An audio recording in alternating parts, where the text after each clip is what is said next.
Women can't lead.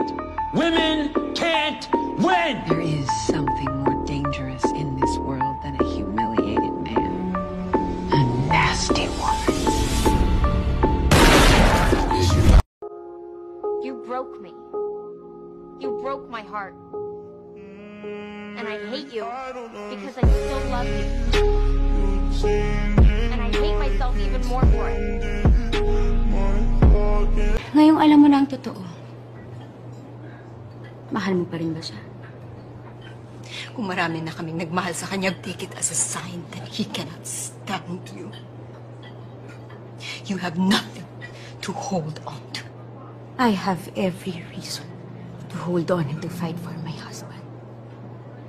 I am his wife. Lahat ng karapatan nasa akin.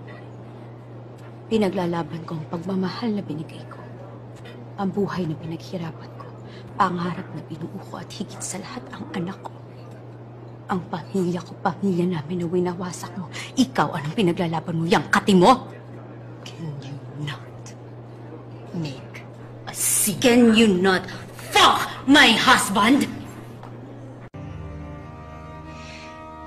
This will break your father. Kung may natitira ka pang pagmamahal sa kanya, you will not tell him. Says the slut who fucked my friend. It wasn't just sex! Oh! Oh my God! You mean you love Jared? You fell in love with Jared? Aww. As if you're even capable of loving someone.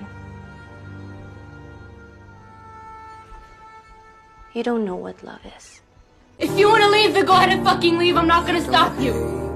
Yeah, that's all I gotta say. What do you want me to do, huh? You want me to cry and scream? I can't do that. If I cried every time somebody left, I would never stop crying. So yeah, that's all I gotta say.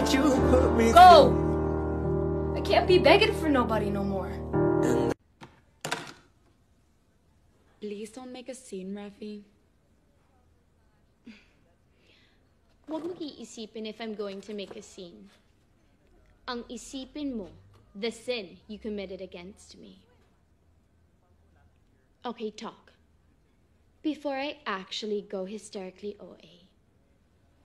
Well, actually, I had him first. And so, that doesn't mean you own him. Ano bang tingin mo sa mga lalaki, bolate? May pa-early bird promo, the early bird catches the worm?